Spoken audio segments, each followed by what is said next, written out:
رسول اللہ صلی اللہ علیہ وسلم کی رسالت کو ماننے کے بعد، آپ کی نبوت کو ماننے کے بعد، آپ کی دعوت کو ماننے کے بعد کائنات کے کسی اور انسان کی طرف دیکھنا تو بہت دور کی بات ہے، سوچنا بھی گوارا نہیں کرتے۔ اس لیے اہل حدیث اس حوالے سے دو ٹوک موقف رکھتے ہیں کہ رسول اللہ صلی اللہ علیہ وسلم کے بعد رسالت کا دعویٰ کرنے والا وہ جھوٹا ہے، وہ کذاب ہے، وہ لعنتی ہے، وہ سرکش ہے، وہ شیطان کا ساتھی ہے۔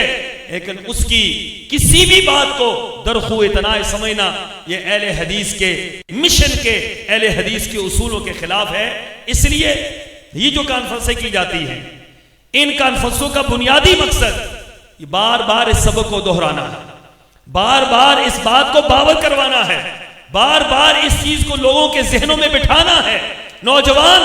آئے روز نئے سے نئے فتنوں کا شکار ہوتے ہیں۔ آپ کے پاس جو سوشل میڈیا ہے، جہاں اس کی کچھ خیر ہے وہاں اس کی شر بہت زیادہ ہے، اس کے فتنے بہت زیادہ ہیں۔ ختم نبوت کے حوالے سے شکوک اور شبہات بے شمار سوشل میڈیا کے اندر موجود ہیں، تقاریر موجود ہیں، اس کے اوپر مکالمے موجود ہیں، کتابیں موجود ہیں، جس سے نوجوانوں کے ذہنوں میں انتشار پیدا ہوتا ہے، شک و شبہ پیدا ہوتا ہے۔ یہ کانفرنسیں جو ہماری مرکزی جمعیت اہل حدیث کرواتی ہے، یہ کانفرنسز جو پورے ملک کے اندر ہم کرواتے ہیں، اس کا بنیادی سبب یہی ہے کہ ختم نبوت کی حفاظت یہ اللہ تبارک و تعالیٰ نے پہلے بھی آپ سے لی ہے، اب بھی اللہ نے آپ سے لینی ہے، اور قیامت تک ختم نبوت کے سب سے بڑے محافظ اگر کوئی ہے تو اہل حدیث ہے اللہ کے فضل و کرم سے۔